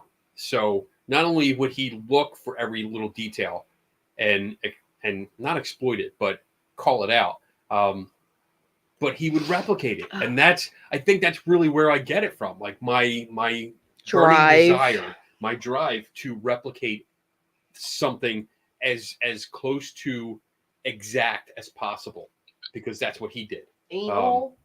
That's why I go out and spend $130 on a camera. Yeah. Because I have to have that certain type of camera in order to recreate it perfectly, because I don't want someone to say, well, that's not the camera they used. Right. It's different settings and this and that, and also is a really cool camera. It is so cool. Can you bring that over so I can show? Yeah. Just be careful, don't drop it. I'm not gonna drop it. Because you'll be out. Just walking. But yeah, like that's the kind of thing. You're gonna throw me out? Back up, Fiddle. Here's my beautiful new camera. I love this thing. And I posted pictures. This is the ground glass viewing screen. You're not going to see anything because it's too bright in here. But when you're under that cover, it looks. And when you saw it, you were really impressed. It was amazing. I mean, it was really surprising how much it struck me like a digital screen. Like I knew going into it that obviously it's not a digital screen, but to see it, moving live as I shifted the camera, was just such a familiar experience for me. Like obviously knowing using digital phones and cameras in that way, but to know that was something people would have been able to experience. I mean, when was that made? It was early 1900s. I mean, we're talking over 100 years ago. 1905. Yeah, it's so cool. Yeah, awesome. It's amazing, and that it still works. I mean, the pictures that I posted, they didn't do it justice because you could see a lot more. Yeah, I think so. It really is a much more detailed and crisp image. I mean, it's an old screen, so it's not perfectly clear, but you can really see a lot of detail when you're up underneath that hood. Sheet. Yeah, that was cool. But yeah, like getting back to your question, that the Houdini, just his drive, and I think that's why I get obsessed with things, and that I need to be like as perfect as possible in order to recreate it, because I guess I always look at him and say, well, he was a perfectionist. He really was. He was a perfectionist, and I strive to be that, even though I know I can't possibly be a perfectionist. I still strive to be one. So that's one of my biggest inspirations coming from him. That's good. Yeah. So, and I know we discussed something that was outside, like a follow up to that. Yeah. So I mean, I'm thinking in kind of looking at my experience and what the figures that I had looked up to and some of the people that I mentioned here tonight. I realized that in addition to some of those big names, those common people that have influenced the spaces that we're working in, I also found that I was influenced a lot by just the lyricism of a number of musicians, and so I don't have to go into the details necessarily of who they all were, but I found that the way in which certain artists that I've paid a lot of attention to have explored some of these philosophical issues and some of the questions they've had about, religious belief and these extraordinary claims. It opened up a space for me. I think I found community in those musical spaces, right? I found myself, it was just another voice that I had heard that was echoing some of the doubts and some of the questions that I had growing up. And so I'm wondering if you have any similar experiences, if there's anyone who may not be one of the stars of our movements, or from sort of an unexpected place that might have helped push you towards more skeptical worldview. So yeah, I mean, and I think I have talked about this before, but I guess the earliest example of that would be Columbo, the TV program Columbo. I loved it. I loved the character, and the show was purely for entertainment. It was a drama, but it was a police detective drama, and his quirky nature made for good comedy sometimes and good entertainment. But the basis of it was, hey, we're solving a mystery here. We're asking questions. We're looking at details. And then, well, of course, Scooby-Doo. I mean, that was like growing up, you watch Scooby-Doo, and they were the only ghost hunters that solved the freaking mystery. The only ghost hunters on TV that solved the mystery, and they did it within a half hour. So you know, I mean, that's a short film. Up, Zach? That's awesome. And then other things that followed in suit, because these are all the same kind of genre. You know, Scooby-Doo was a mystery show where they ask questions, they try to figure out what was going on, and they eventually do. Columbo, same things. Something happened, usually a murder. And that is kind of a theme for the next three things. Monk, Castle. These are shows, and they're Bones. one-word shows. That's weird. yeah. I got a pattern. But yeah, these are all shows that start with a crime, but there's a mystery to that crime. It's not just, you know, somebody shot somebody and that's it, they're arrested. There's a mystery to it. And that progress or that method of finding out who did it by looking at the clues, looking at the details, piecing things together, it's a big puzzle. And you're trying to make all the pieces fit so you can see what the picture is. And that kind of stuff, even though it's not paranormal, although Castle just, you know, the Castle kind of straddles the line sometimes with like time travels and stuff like that. But it was still showing me like, all right, this is what you have to look for. These are questions you have to ask. I can't tell you how many times, like, I've been on an investigation and someone has said something during their story, when they're relating their story of the experience, and an episode of Columbo, Monk, or Castle popped in my head going, I know what question to ask.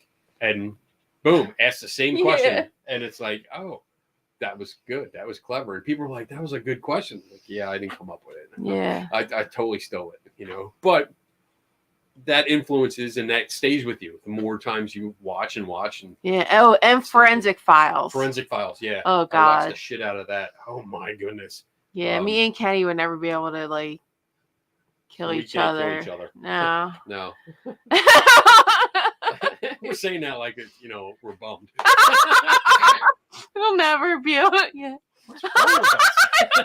We've been married too long. But what about you? Like you brought this up, but you mentioned a little bit, but like in particular, I was really fascinated with the one group that you brought up and why. So you were talking about like a music group, and they were very influential, but it wasn't what you thought it was.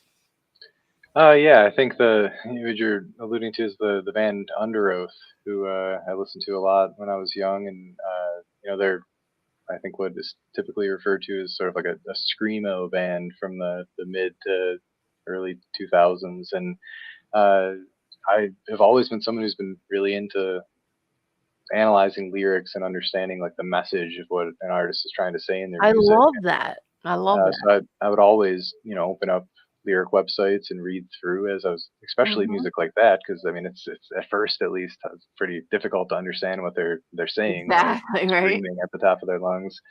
But I found, you know, through looking into this band and reading what they had to say, that they are actually a Christian band, and that, you know, a lot of their message was, you know, sort of antithetical to what I was starting to think about the world. And it's an interesting experience because it's almost, you know, kind of the opposite of what I was describing here, in that, you know, there was a lot of connection that I'd made with artists who I think shared a lot of the views that I was starting to come to realize. And it was great because, you know, growing up, especially in a Christian context, I felt like, you know, there wasn't necessarily always a space for me to have those kind of conversations, and it was, you know, at times. Yeah, it's great that you found that group.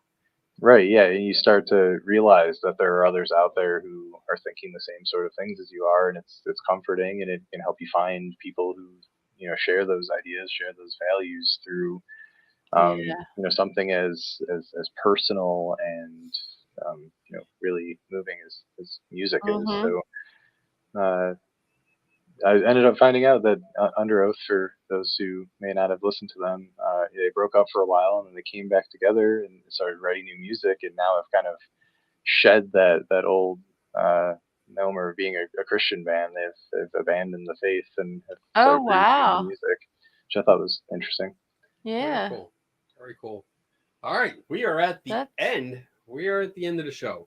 Well, you know what I was just going to say, what Eric was just saying, that how there's other people out there that are either feeling the same way you are or whatever. Like, that's the one good thing about the internet nowadays. Like, we didn't have that growing up. You know, like if you had an issue, you know, or you were nowhere to go. Yeah, you had nowhere to go unless it was like a friend of yours you could talk to or something like that. But now at least it's getting out there that there are groups that are similar to your interest, and you know, all you have to do is turn on the internet and and you're free to just, you know, make up a profile and just bitch at everybody. Well, yeah, in a good person. way. I hate this group. I hate this. You know. But yeah, I get what you're saying. Yeah, it's like you can put it out there more and find people easier, like across the state, across the country, across the world. It doesn't matter. Yeah. And and I think in the context of what we're talking about tonight, both of our experiences show the importance of, you know, having content that's interesting and you know, entertaining, that address these sorts of issues. And I mean, I think in many ways that's what we're trying to do with our branches and our affiliate groups here, right? Is to create a space for these kind of conversations and to create content that's interesting and fun to participate in. And I mean, I think, Kenny, you're doing a great job doing that with the content that you're putting out, whether it's, you know, your YouTube videos or your TikTok. I mean, I think that's the kind of thing that people can enjoy in often like kind of a lighthearted manner, but you're addressing some of these important issues and really giving an opportunity for people to learn. And I think it's great. Cool. Thank you. I appreciate that. All right. So we're good. If people want to know more about like how to start a group or whatever, how do they get in touch with you? Yeah, so you can reach out to me at outreach@centerforinquiry.org. I can help you get hooked up. You can check out our website. I have a couple links that I can share with you guys. And then, Kenny, you said you put them in the description of this video, so we can take a look at those. Kenny's going to dump them in. Copy link, and I'll put them in the comments. So there's one going out now. And let's see, the other one, I think I need my glasses because I can't see it. There it is. Oh, the speakers list. Thanks, Robert. Have a good night. Talk about that real quick. What is the speakers list? Oh, sure. Yeah, the CFI Speakers Bureau is a list that we've put together over the years of you know, affiliated authors and you know, some of our board members and representatives of the organization in one way or another who are willing to host events for our branches and affiliate groups. Right, they're willing to come out and talk about the work that they do and you know, explore some of these issues at length. So any of our affiliate groups that are looking for in-person or virtual activities, you can kind of look through this bureau that we put together and see if there are people that are interested, that you're interested in having come to your area, and we'll do our best to get you connected with them. Sweet. All right, cool. I put all the links in the chat room so you guys can check it out. There's one for the Speakers Bureau. There's one for the groups that lists all the groups, the affiliate groups and branches and everything, so you can find one near you in your area. There's also a link on that page to apply to have your own affiliate group. So if, you know, you don't find one in your area and you have friends that, you know, share these values and you want to explore starting your own group, feel free to reach out to me and we'll get you hooked up with the application. I mean, it's really easy to put together. We're really just looking for you guys to, you know, have some sort of tool set in place to communicate with the group. You know, get like a Facebook account, a Meetup account, email address, and get some ideas for what sort of events you'd want to host. And we'll help you guys get the resources you need to do that. Of course, engaging with the other link you're going to see here, which is the group resources page and the content that we're putting out there, or, you know, through our YouTube channel. And from that point, you know, we'll do our best to see that your group succeeds. And over time, if there's a real interest in your region, we could look into, you growing what you have there into a CFI branch. That'd be awesome. How awesome would that be? Yeah. I think that's what our friend Daniel Reed is trying to get to. He's so excited. It. So yeah. Cool. I talk to him a lot. I think you talk to him often too. He sends us messages asking him what else can he do. He's really into it. I know he's doing a lot this weekend. That's good. Yeah. So he's off actually like filming a couple videos. He's got a couple articles in the works, and he's holding his meetings. So yeah, that's awesome, man. That's awesome. Hopefully we'll get more people and we'll just grow and we'll take over the world. That's what I plan on doing. All right, stick around for a minute. I'll just real quick. I want to do some announcements. Let me do my. Wait, do I have it? Wait, the Squid Bob announcements? Do I have? Did you do it? Squid Bob announcements. Squid Bob, you made it back. He did. So. Wait, where are the announcements? So I don't have them. I don't have them up on screen. Wait a minute. I'm not that technical. I'm busy during the day. Oh my god! I got like mysteries to solve and people to piss off because of their beliefs. That's not just because you put up the title. Doesn't mean All right, so in 2 weeks from today, May 12th to 14th, is the Rochester Parafest. So if you're in the Rochester area and you want to come out, it's not just like a paranormal event. It's a lot of crafters and different people. There's celebrities from different kind of TV shows that have nothing to do with the paranormal, but genres. It's a variety thing. Variety. I got that out pretty quick. That was pretty good.